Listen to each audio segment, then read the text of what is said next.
June, you said? State of the art now with both of us I finally went live. I hit live, but we've been live on this. Yeah, I know. Yeah. So if you sort that out here in about 5 seconds. Oh, should we be giving a phone number? What's that? Okay. How about 251? 3430106. That's what I was thinking. You're psychotic. No doubt.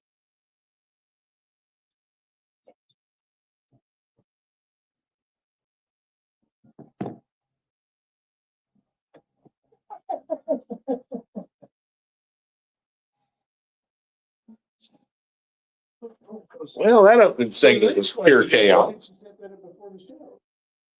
He was talking until you told us 30 seconds. Oh shit, we ain't got no camera.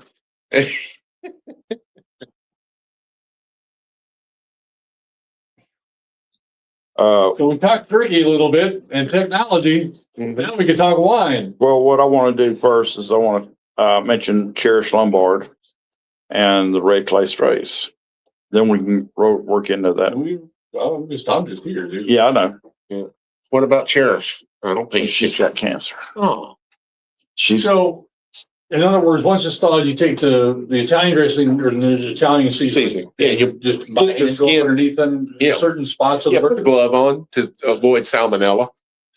But with the butter, have the butter like room temperature so it's warm and so easy. you mix the butter in the Italian seasoning and then Oh, okay. Yeah.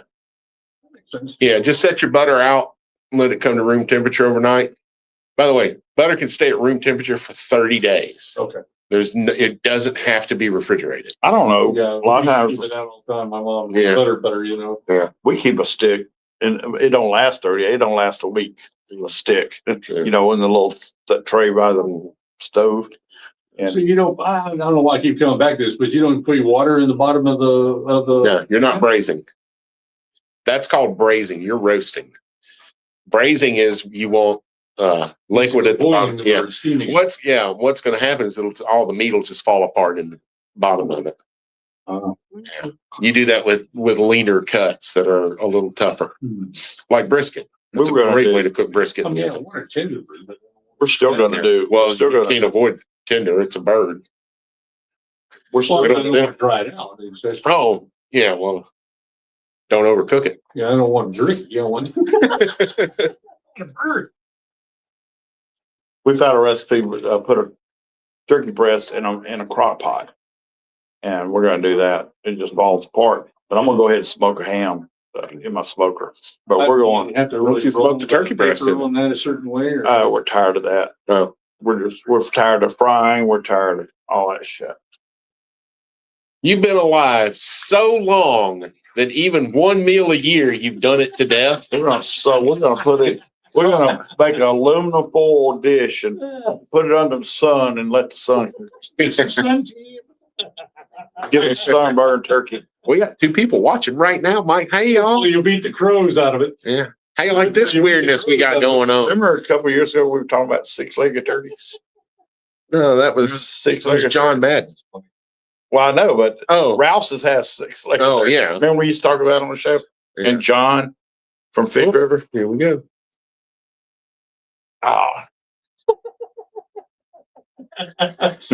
This is good. Big butter and egg, man. That's stew right there. Hey, real quick before we get into the thing, got a couple of birthdays here. Winston McQuittery. I know I'm butchering his name. McQuittery. He works for Alabama Crown. He is an incredible wine knowledgeable salesman. All those in Baldwin County who have the pleasure of going to his wine tastings at C'est La Vigne and all the other places over there, that great wine bars, they know who he is. But wish him happy birthday if you see him this week. He's a great guy, and knows his stuff. He's like I used to be.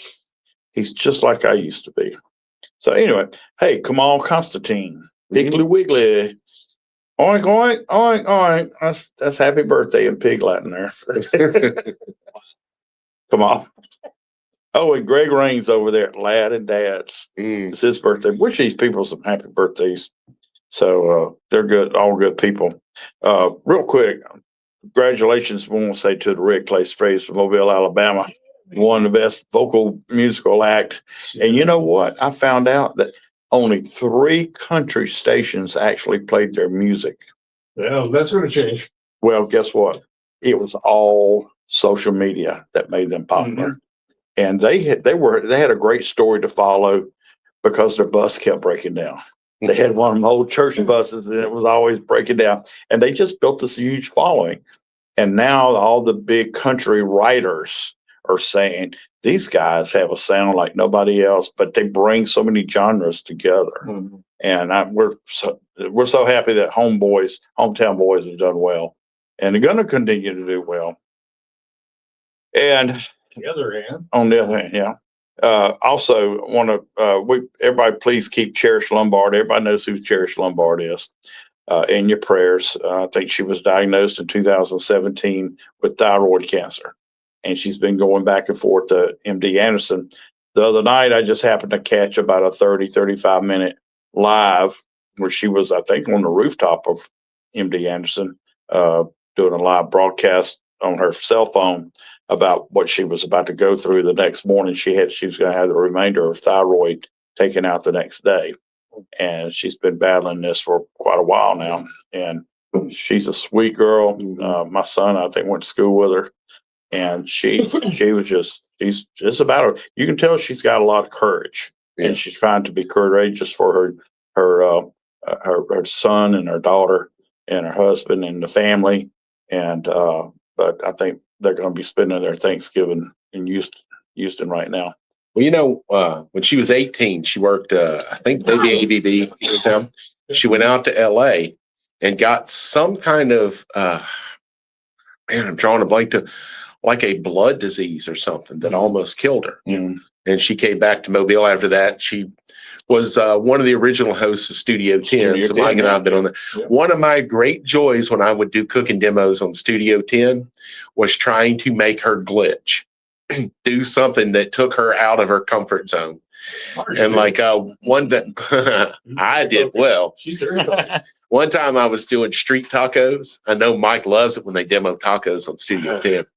And I held up the little crunchy taco and I said, but this isn't a taco in Mexico. This is an American taco. So I won't need this. And I just threw it over my shoulder behind me and let it fly across the set. She just kind of stopped and looked. Okay, I guess we don't need that. Anyway, please keep cherishing your prayers. And she's a sweetheart. Anyway, let's move on.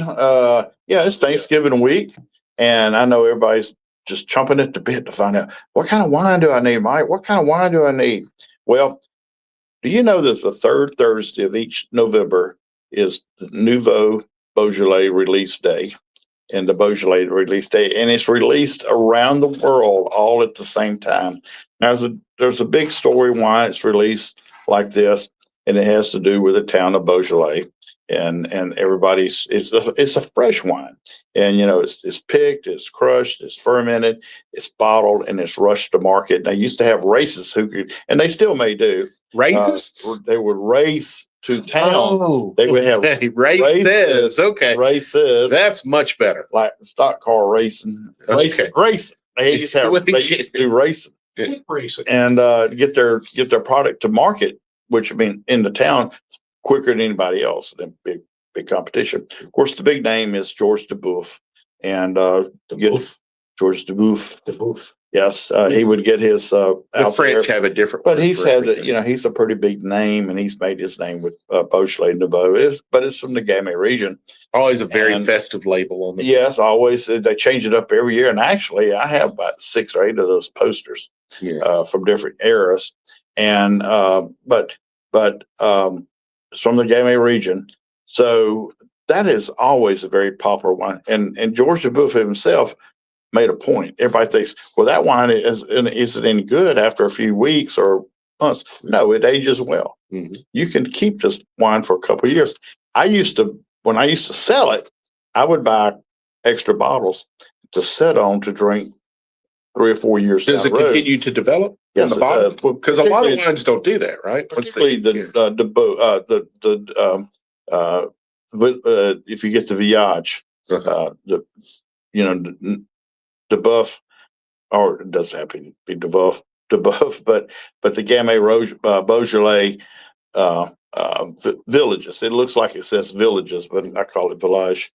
But you Probably get what it that, means, though. huh? Probably what it means. though. Probably, but you got to get to the village. Yeah. But anyway, those age well, but goes great with turkey. Yeah. Goes with, well, what else It goes? goes with all the holiday flavors. It just so happens that this Well, wine comes out at the time of year that it's good to have one. So the biggest two things about Thanksgiving is what? Turkey and dressing.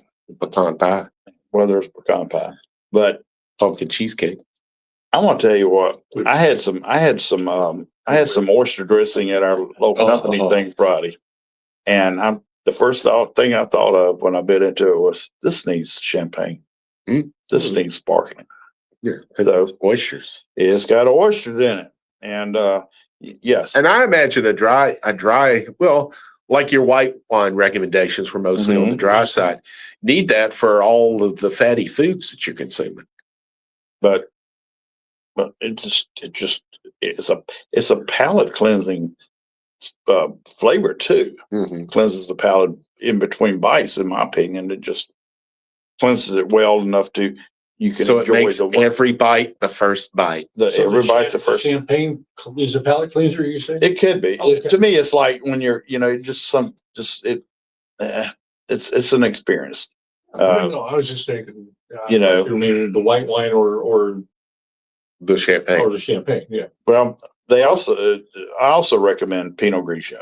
Okay. Pinot Grigio. It's a lighter because there's so many flavors in dressing. Sure. But everybody makes it different. But whether it be just regular cornmeal dressing, mill dressing, or oyster dressing, but oyster dressing especially goes well with champagne. Oh, Champagne. that's what I was trying to, There you go. that's the palate. And I don't know a lot of people who do green potatoes, but if you do Green potatoes. cream potatoes, Cream potatoes. smashed potatoes, but Merlot would go great with that. But everybody I know does yams or candy, sweet potatoes. Yeah, because the yam and the sweet potato is not the same thing. But they recommend here Pinot Noir for that. I guess because of the sweetness. Yeah. Cranberries, cranberry preserves, Grenache. What do you think? Chocolate Grenache? A chocolate Grenache? I don't know. No. That's Ganache, by the way. It's the chocolate. Yeah, that's right. Ganache. But a Grenache is mainly going to be Spanish, so Ganache in Italian. Pumpkin pie, Moscata. Moscata is going to be a little sparkly almost and sweet. Not that sweet, but sweet. How about some of that reunited Lambrusco? No, it won't go with that. Okay. Pecan pie, Riesling, but get a dry Riesling. The pecan pie is sweet enough. Get a dry Riesling. That doesn't mean the wine is dry. It just has a drier finish on it. You still get sweet, but it allows the flavor of the pie to come through. And it's great with spicy foods as well, probably leftovers. And of course, apple pie, huh? Like mincemeat pie? I don't know. Because mincemeat's a spicy pie. Yeah, I would imagine it. Whatever goes, that apple pie is going to go with the mincemeat pie. What's it say with the apple? That's going to be Chardonnay. Yeah. But no, I would. But I would put a red with the mincemeat, like you were just talking about. I think because of the seasoning and the flavors of the mincemeat pie, I think the dry Riesling would pair. Now, mincemeat is just apple pie with raisins and dates added up, and it's all chopped up really. It's minced, but it's very similar flavors. Yeah, 251, Mike. 3430106. Okay, just make sure. No, but I forgot the phone number twice. I keep starting to give my own phone number. Y'all holler at us. Hey, David, we're in the same studio. We can swap chairs for the next segment.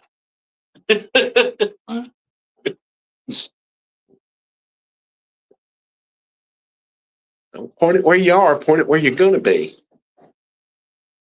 No, it's still not working. Still not working. We're both on, Mike. We're Yeah. seeing what's going on. As long as I'm on here, it's not going to show both of us. I'm cutting the screen in half. Is this a deboof? No, they're knocking down the They speaker. don't work anyway. No. George, Usually they'll like Hurricane George. put it in with 2025 label, see what it shows. That's, I just put in George the booth. That's the Alright. latest website. Oh yeah, that's not the Yeah, that's what they do, but Yeah, look for the 2025 The Nuvo. house, the wines, the park. The park? is it a amusement park? Oh, Oh, okay. Les Parcs. Hamilton Cafe. 10 Merlotons for $1. The one I like here is, I'll get this region, the one we get back. Mike can stuff it with spam, he said. This the whole thing right here is just throwing me off. Why? You don't need to do anything. No.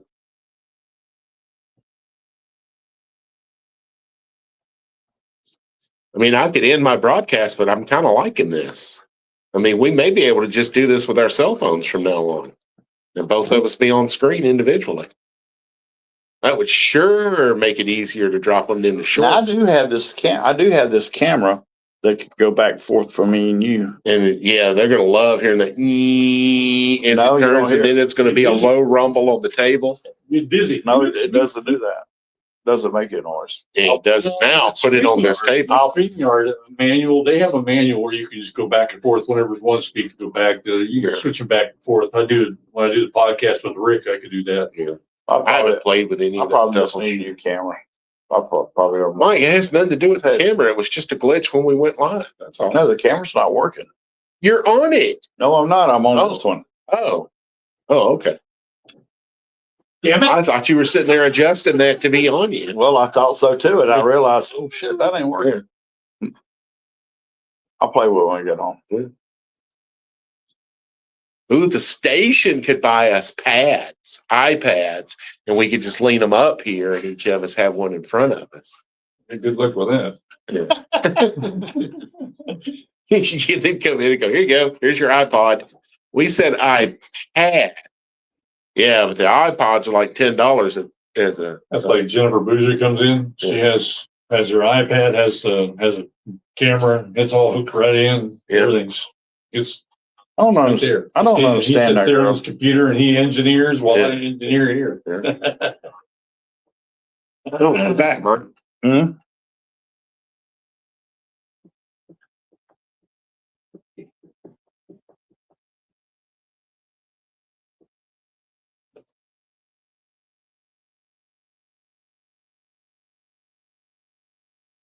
I know somebody named David Hill will play for Gumbo Or Marlotons. or Merlotone, but let me tell you, he said that Rouse's has, and we're not advertising for Rouse's, but we're just saying has 10 Merlotons for $1. 10 Well, they Merlotons for $1. Well, he makes some recipe suggestions too. Yes, he does. A lot of people here, David, you know yourself, a lot of people here don't know about Merlotone.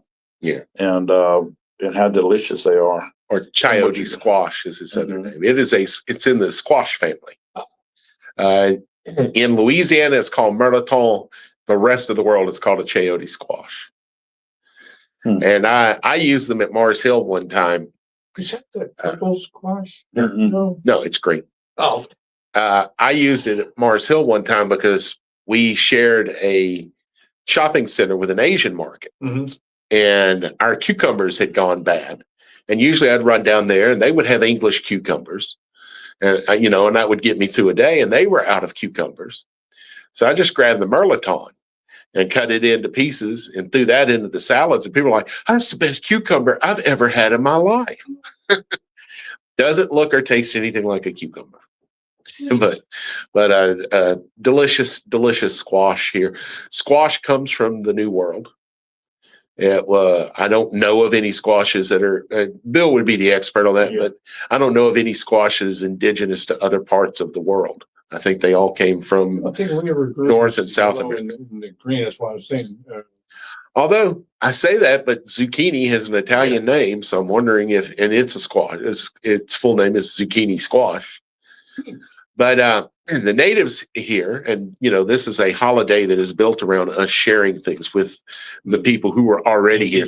Yeah, it's funny. The first Thanksgiving, well, it wasn't the first Thanksgiving. They've been doing it for 12,000 years. It's just the first ones they let some crackers show up to it. Somebody finally named it. Just ask the white folks if they want to come up here.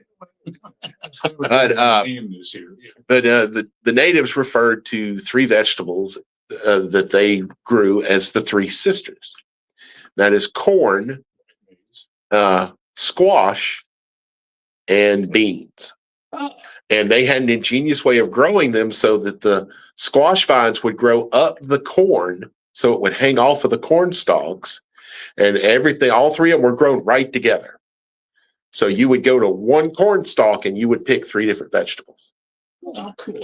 And each one of these vegetables helped the other one through the various, whether it be a threat from pests, clearly not pesticides, because those didn't show up until they came on boats, but and also protect them from weather. Too much sun, not enough sun. Too much rain, not enough rain. Next time, figure that out. Yeah. Well, they had, like I said, they had 12,000 years. Pretty cool. Yeah. It's called the Three Sisters. To me, a true succotash never has tomatoes in it. Succotash, for me, what is the Three Sisters? It would be corn, some kind of bean, some kind of squash. And the way I do mine is in brown butter with sage. And just saute it. No, my brother despises sage. Do you have succotash for Thanksgiving? Mm-mm. Would be much more accurate than pretty much anything else we put on the table. Makes sense. So, but you always gotta have your yams or your sweet potatoes. Right. And those are different, by the way. A yam is indigenous to Africa. It's a very waxy, I think it is a rhizome as opposed to a root. They started, when Africans came to the New World, they encountered the sweet potato, and it reminded them flavor and color of a yam. So the name just kind of got transferred. About the same, just different texture. Okay. I mean, those canned yams, that's a totally different texture than a sweet potato. Yeah. I didn't ask before I shopped last week. Doc, got it? Oh, that's okay. I mean, still put butter and brown sugar in there. Yeah, by all means, go for it. Yeah. Put some butter in there. By the way, Trey says, "Damn, fellas, listen to y'all here. You sound like watching monkeys' tools for the first time." Well, I'm a little discombobulated today because the camera didn't work. So not the one we usually use. I'm using the one on my laptop, and I'm on my phone. Stu's on his phone. George, every Thanksgiving, trying to get in the game. We used to have the rabbit ear antennas. Yeah. And oh my God, George would be fighting with that my Uncle George would be fighting with the rabbit ears to get the game in every year. That was the entertainment. Now stand right there. Stand right there and put your finger on the top of it. Don't move. Just right. Don't move. Yeah, David mentioned that the sound quality is better. The setup. There's a reason for that, David. If we get a caller, you don't get to hear them. And this is just the mic on my phone and the mic on Mike's laptop picking us up. We usually have a dedicated microphone with the broadcast camera that has its own set of headphones on it. Well, it did. Yeah. So if we get a call, y'all ain't going to get to hear them. But Mike, we need to talk about next week. Yes, absolutely. Mike and I are not going to be here next week. But that doesn't mean there's not going to be a brand new Sip and Chew. We're not going to tell you anything about it. It's top secret. Shh. Don't let the government know. But just make sure you tune in to the radio broadcast next week. There shouldn't be a podcast. We're not going to do a live cast because we won't be live. It's a recorded show. I may put something together for Facebook and YouTube. But, depends on how bored I get this week. What it is. Yeah, Steve knows. Mike knows too, but he just found out. I know now. Yeah. Yeah, Steve and I have been cooking this up for a couple of days, and Mike's like, "You want to come do the show next week? That's fine, but I'm not going to be here." You going to be with family? Mm-hmm. You travel? He is this time. Well, it's short travel. Aren't you going to Orange Beach? No. Oh, that's for Thanksgiving. Well, next Sunday he's got something else. Yeah, that's right. You're going to Orange Beach for Thanksgiving. Yeah. But I'm just gonna sit at home, and listen to the show. And go, hey, that's me talking, but I'm not talking. most people, yeah, that's what I think is one of the traditions is holiday travel. Is that, you guys think that that's kind of gone the wayside? They're projecting this to be a big year. Gonna be a big one. Yeah. Gonna be a big one. But I bet it's more people driving. Finally, post-COVID enough, I think we're good to go. But I mean, Well, the economy has been so bad. I mean, his economy is just horrible right now. It's worse now than it was a year ago. Yeah. But yes, people still find ways to travel, and traveling they do, They'll drive. What's the best meal to prepare beforehand and take with? Ooh, fried chicken. Well, I meant for Thanksgiving. Something that can stay at room temperature. Jello pudding. I mean, Yeah. People might. It depends on how far you're driving. Because keep in mind, and this is an important thing to remember. There's this thing called the danger zone with food, and it is between 41 degrees Fahrenheit and 140 degrees Fahrenheit. If the food is in that temperature range, that is optimal for bacterial growth, and that's the whole reason we refrigerate food is bacteria. At 40 degrees, which is what your refrigerating normally is, and below, it slows everything down so much that they become innate. At 140 and above, it's so hot that it kills them off. You could be in that danger zone for 4 hours safely. You could probably be in it for 5 to 6, depending on what it is. But safely, 4 hours in the danger zone, you have nothing to worry about. So if you got a 2-hour drive, pull that mac and cheese out, wrap it in a towel, drive 2 hours, you have nothing to worry about. So I was about to say, so you could do the turkey and ship it and do pretty well. Yeah, as long as it's going to be less than 4 hours from when you pull it out to when you either serve it or then put it in another oven. You're fine. Okay. Yeah. Pies are obvious. Yeah. I mean, I'm just thinking about some of the dishes, like, it used to be cream corn. God, I hate that stuff. But cream corn, they would leave it hot and put it in. He hasn't had cream corn done the Southern way. No. Where you freeze it. In many ways, and I just don't like cream corn. You freeze it, cut it into little pieces, and flour, egg wash, and a cornmeal batter and fry it. Yeah. That's corn nuggets. If you've ever been to a convenience store that has corn nuggets, I don't care. That's what it is. It's cream corn that's fried. Love it when it's fried. At our little office lunch we had the other day, one of the employees there took sweet corn and turned it into a street style, like street corn. Mexican street. She did a Mexican style. Sweet corn. It was good. Yeah.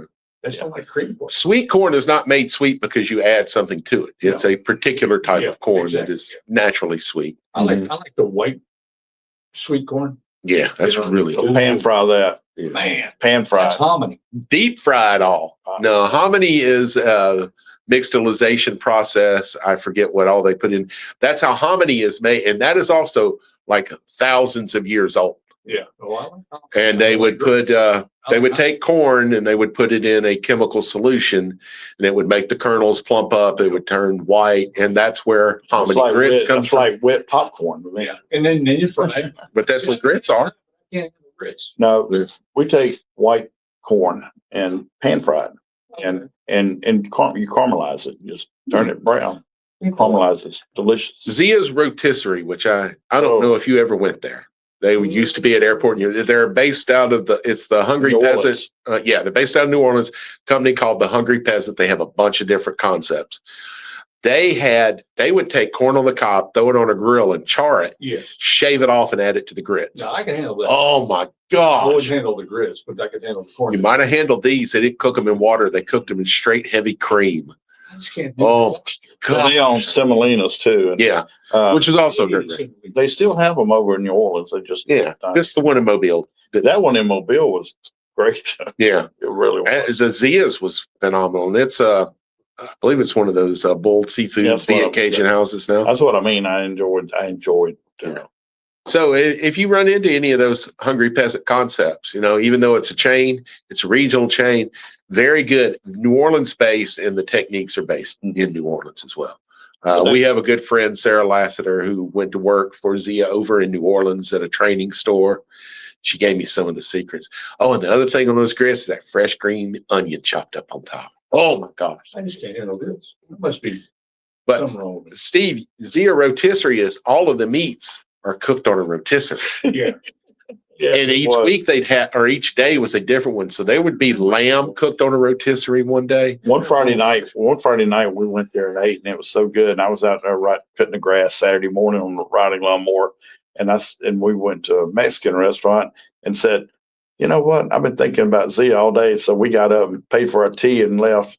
Went to check to Zia. One more segment, y'all. 251-343-0106. Hey, I remembered it.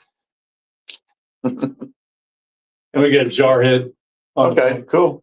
Awesome. Dude, my earphones are real hot. Can you turn them down a little bit? They're really hot. He may have the camera headphones on. No, these are right here. Now I can't hear anything. They're really really loud. And I don't know what's wrong. Both sides of Mobile Bay. Yeah, I've lost all sound. There you go. Hey, Jarhead. Oh. Hey, hang on a second here. Once we get on the break, we'll come to you. Recipes for million places and faces that phones about. Starting journey today. I haven't done anything. I know. Well, it's been loud. It's been loud but I just put one on. I'll just do that again. You gonna respond to any of David's? Are you on your phone? I don't think you can for StreamYard. Yeah. You got a thing right on? Could be a comment. No, keep going down. That thing right below it. Right there, yeah.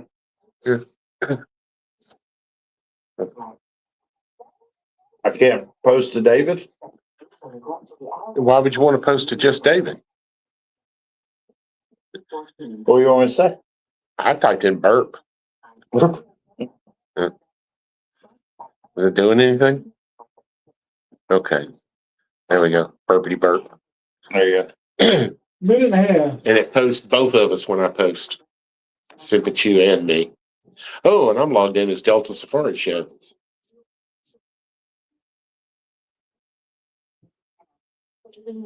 Steve, I think I've got every segment right dead on at the time without the 30-second music play, except the last one. I go over by about 10 seconds, and I figured that can be playing. Well, yeah, I just put those times in there to let you know that's when the music starts. Yeah. And then it goes for about 30 seconds. Yeah. So, I mean, if you want to put music in, that's great because I can turn off the triggers.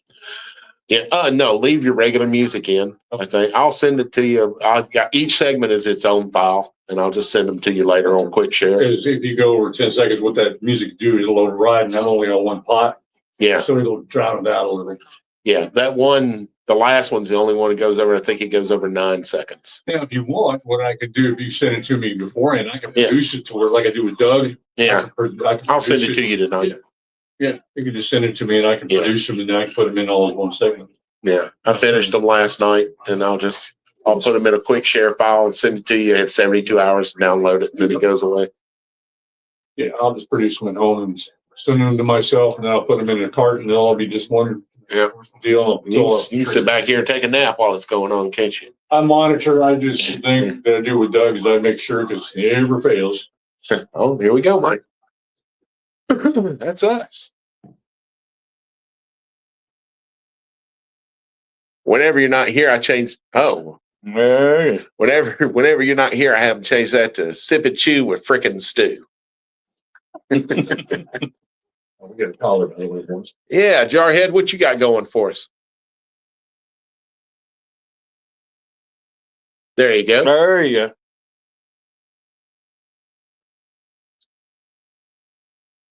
Oh wait, that doesn't do any good.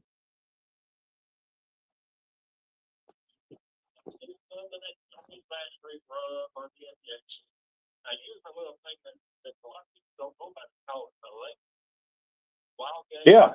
Mm-hmm. Oh, what? What?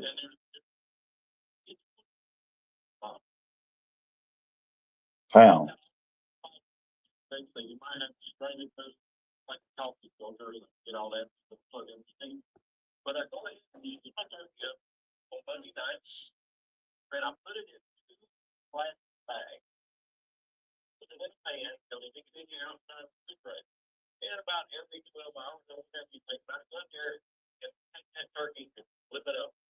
Because, you know, all that marinade is gonna squeeze back out of that turkey. Mm-hmm. Like, and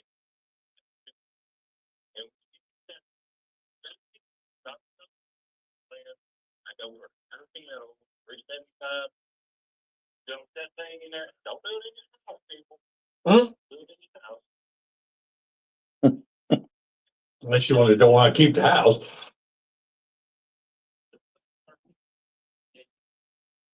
It's less than an hour. When it starts, I get another 10 minutes. Take that thing out, let it sit. I don't care what y'all say about turkey breast. I get it out that being dry, even the breast are going. Yeah, Absolutely. That's one of the benefits of frying. yeah. Mhm. Oh, yeah. Oh, yeah. I had, Like this.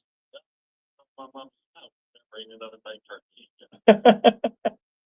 I did it for just years and years and years. And then I'm just in the last 2 years, I said, peanut oil has gotten so expensive and it's just two of us now. And when I do it for a family, I'll do it for a family, but just for two people, I'm not going to do it for two people. And so you kind of get out of the habit, but I prefer fried turkey. The other day, at Walmart, and the Luann brand, peanut oil, the big box of it, for $29. Oh, really? I started buying that.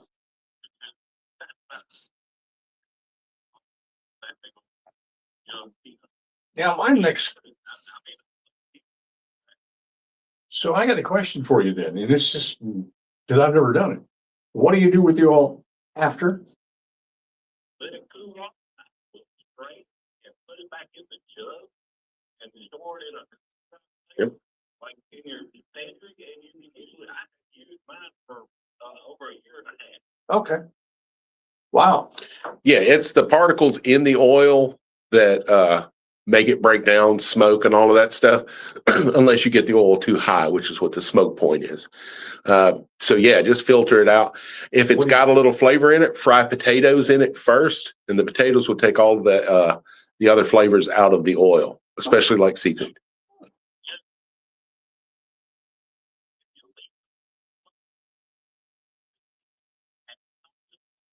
Yeah, exactly. Good point. Yeah, well, appreciate it, Jarhead, and from the bottom of my heart, buddy, gobble gobble. Happy Thanksgiving. Thank you, buddy. We appreciate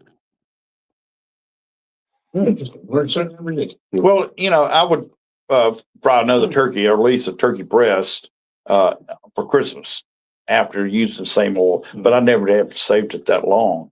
Yeah, But cool, dry plate. Fresh, I just buy fresh next year. Yeah, Well, yeah, you can reuse it. So So how it's do you filter? I mean, is there a special cloth? yeah, coffee filter Buffer filter? in a fine mesh sieve. Put it over a bowl because those sieves, the ones with the handle, they're made to sit on top of a bowl. They have a hook on one side, and the handle usually has a hook. Sit on there, put a coffee filter or paper towels Okay. inside of that. That gives you double filtration. You can just go through the fine sieve, fine. But if you add a coffee filter to it or a paper towel, Okay. you'll get even more of the stuff. Awesome. And when the large particulates start bunching up, you can take that one out and put another one in. Or if you know somebody in the restaurant business, they might let you have a filter. There's actually filters to make, okay. Yeah, it's a big metal contraption, but there is a rectangle filter that goes in it. Oh, okay. There's Yeah. also a funnel one too, depending on what you're. Oh yeah, that's old school. Yeah. Nobody has those anymore, Mike. Yeah, well, Yeah. I do. I mean restaurants. They work. I mean restaurant. We were talking earlier about mixedilization, which is the process where corn becomes hominy. Mhm. I've been seeing these ads for these tortilla chips, and I'm trying to get in touch with the company to have them on. They use mixedilized corn, the traditional for the corn chips. They do not fry in any seed oil. They fry in tallow. Oh, And I want to get a hold of these chips and try them out. Seed oils do present health problems, particularly with the seed oils that we extract from seeds from plants we've never eaten. That's cottonseed and canola seed. Humans have never consumed those things. And now all of a sudden we're getting an extract of the oil out and consuming it. So there's no telling what can happen. And they're finding out there are health issues with the seed oils. And it turns out that beef tallow and lard are better than anything science has come up with to replace them. everything that is said, everything that every expert has always said was bad for you is now good for you. Well, it's not as bad as what they came up with to replace them. And, the most obvious examples of that are vegetable shortening, which, good old Crisco, worst thing you can use. The body can't metabolize it for the same reason the body can't metabolize high fructose corn syrup. We don't consume those things naturally. So the body doesn't know how to deal with them. So it stores every single bite you take of that as fat cells. Mm. And that has been the reason for the explosion in obesity in the United States of America. It's those two chemicals, vegetable shortening, high fructose corn syrup, because they put it in everything. And I used to joke that the Sara Lee's Heart Healthy Bread was the least healthy bread mankind had ever created. And they have since been called out enough on it because it used high fructose corn syrup and vegetable shortening in place of sugar and oil and doubled the amounts of it. Double the heart attack. Yeah. And they have since come back because Sara Lee, for those who don't know, is not a food company. They are a brand management corporation. Go to their website. They don't manage food. They manage the individual brands they've bought, Pepperidge Farms being one of them. They bought really well-respected brands, and then they throw out everything that made them respected and make them. I'm not a fan of Pepperidge Farms bread, Sara Lee bread, any of the things they make. They used to be wholesome. Now they are ultra processed. And that's because you don't let people whose sole goal is to put money in the bank control the things that you eat. There has to be something more than just profit in mind when you're feeding people food. There's a responsibility that comes with it. Well, folks, Yep. That's been great. We'll see you in 2 weeks. Get out there, support local, be local. Be safe on the road. Don't do anything stupid. Like Mike and I do. Yeah. Yeah. Oh, Mike, you forgot the most important thing. Provolone? Provolone.